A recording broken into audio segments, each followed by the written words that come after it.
Nintendo DS es la segunda consola más vendida de la historia.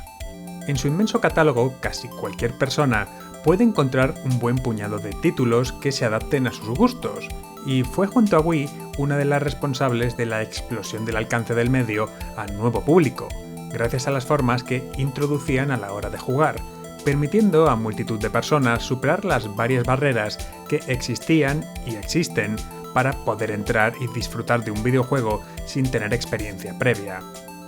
Si, como es mi caso, llevas toda la vida jugando, entender el funcionamiento y distribución de un mando, buena parte de las convenciones que la mayoría de jugadores damos por supuestas, como que, por ejemplo, en un juego 2D se avanza de izquierda a derecha, las pistas visuales que todos los títulos dan para que el jugador sepa cómo avanzar, o simplemente controlar una cámara para mirar lo que quieres, son algo completamente natural, pero si nunca has tocado una consola no son triviales y requieren de un tiempo de aprendizaje. Así que eliminar algunos de estos obstáculos, haciendo que el control se basara en movimientos que imitaran las acciones a realizar, permitió que estas consolas fueran ampliamente aceptadas por capas de la población que tradicionalmente no habrían estado interesadas en los videojuegos. Si lleváis un tiempo por aquí, sabréis que Wii no es precisamente una de mis consolas favoritas. Personalmente, el control por movimiento que utiliza me parece más un engorro que un punto a favor en muchos de los títulos, pero DS es mi consola portátil favorita de largo. Es compatible tanto con Game Boy como Game Boy Advance, expandiendo aún más ya de por sí su inmenso catálogo, y sus posibilidades en cuanto a interacción con la propia máquina la convierten en una de las piezas de hardware más interesantes que yo haya tenido nunca. A lo largo de su vida hubo una miriada de títulos que hicieron uso más o menos extensivo de la consola para romper la barrera física entre juego y jugador, pero mi favorito, con amplia diferencia, es una propuesta muy poco usual dentro del catálogo por el que Nintendo suele apostar.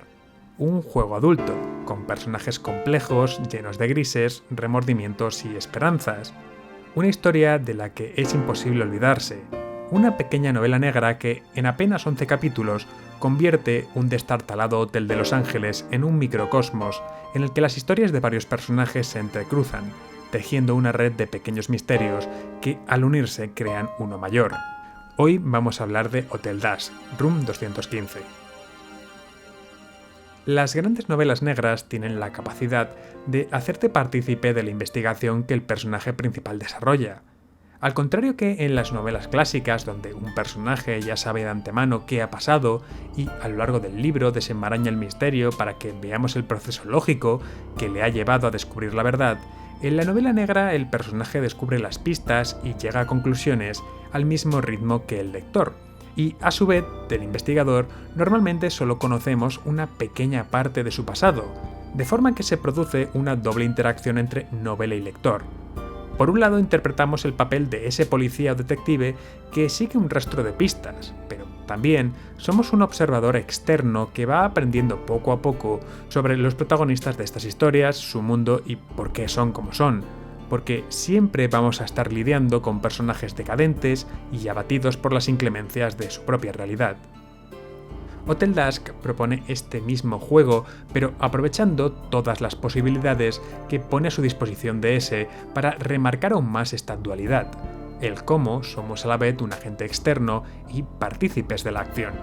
Este es un título que se juega con la consola en horizontal, abriéndola como si fuera un libro, dejando una de las pantallas para enseñarnos el punto de vista de Kyle Hyde, protagonista de esta historia, o al menos de una de ellas, y la otra como un mapa para que podamos utilizar el stylus para movernos.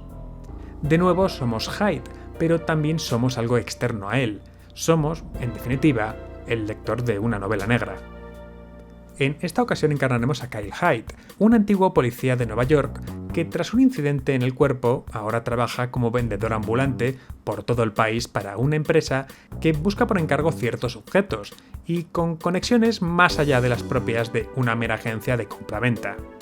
Recibiendo el encargo en diciembre de 1979 de acudir a un pequeño hotel en las afueras de Los Ángeles y dar con dos pequeñas piezas, una caja roja y una revista. Partiendo de esta premisa, y una vez en el hotel, el juego nos propone una historia distribuida en capítulos que comprenden cada hora del día, desde nuestra llegada a la madrugada del siguiente, en los que el destartalado establecimiento será testigo de las confesiones de sus huéspedes, mientras seguimos el rastro de nuestras propias obsesiones por el pasado. Hablamos de un juego que formalmente es una aventura gráfica. Hay puzzles distribuidos a lo largo de todo el recorrido, algunos que pueden llegar a ser realmente puñeteros si no somos capaces de pensar desde una perspectiva global, o no hemos explorado lo suficiente cada rincón como para conocer todas las opciones que tenemos abiertas, y que en su mayoría hacen un uso intensivo de la consola.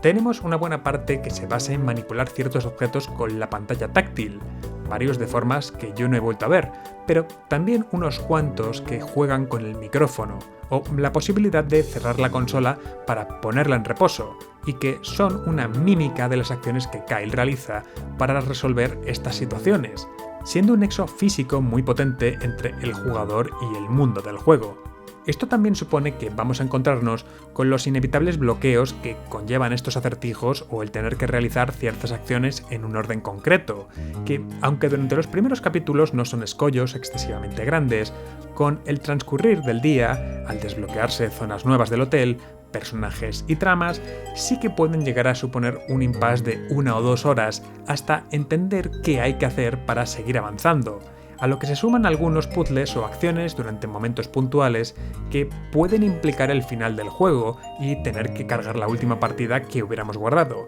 al colocar a Hyde en situaciones que le obligan a abandonar el hotel y con ello la investigación.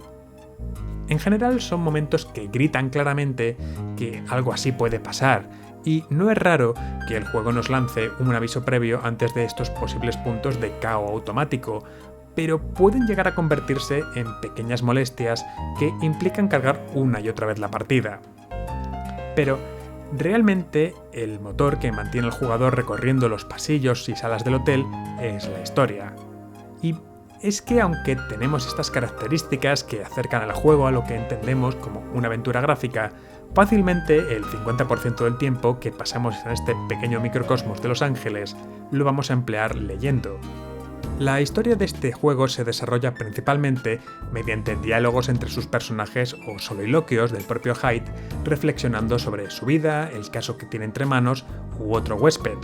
en un estilo que mezcla la novela con momentos con reminiscencias al cómic occidental en los que la doble pantalla de la consola se convierte en viñetas que juegan con el espacio y la perspectiva, generando conversaciones que juegan con la propia separación física de las pantallas para marcar la distancia, ya sea física o emocional, entre personajes. Así, por ejemplo, una llamada telefónica confina a cada personaje en una región de la consola, que no vuelven a unirse para generar un mismo espacio hasta que la llamada se acaba y volvemos a centrarnos únicamente en Hyde. Avanzar por cada capítulo es conocer un poco más a cada uno de los habitantes del hotel, tanto presentes como pasados, siendo personajes que se construyen como arquetipos de las figuras que suelen poblar las historias del género, desde el maleante de poca monta que intenta ganarse la vida honradamente, pasando por la estrella de cine que se ve por encima del resto, a el escritor atormentado que ha perdido el genio, que interactúan para construir un cluedo en el que todos están relacionados de alguna forma, y sus historias nos hablan de las miserias, esperanzas y redenciones que la vida pone en nuestro camino. Todo mientras estas aparentes coincidencias se suceden con mano experta, que nos lleva a pensar que alguien está moviendo los hilos detrás del escenario, pero también dejando espacio más que suficiente como para pensar que ciertos rumores sobre la habitación 215 pueden llegar a ser ciertos, generando una atmósfera a medio camino entre ser marionetas en una obra de teatro ejecutada por un macabro director y una historia propia del realismo mágico. Todas y cada una de las historias de estos personajes aportan más a una trama que crece poco a poco en segundo plano y nos ayudan a entender las acciones de Hyde tras su salida de la policía, mientras recogemos las piezas de un puzzle que con cada hora nos muestra una imagen más y más nítida del cuadro que es ese pequeño hotel de carretera. Resolver todos los acertijos que el juego plantea es una de las mejores experiencias que puedes tener con una DS entre las manos.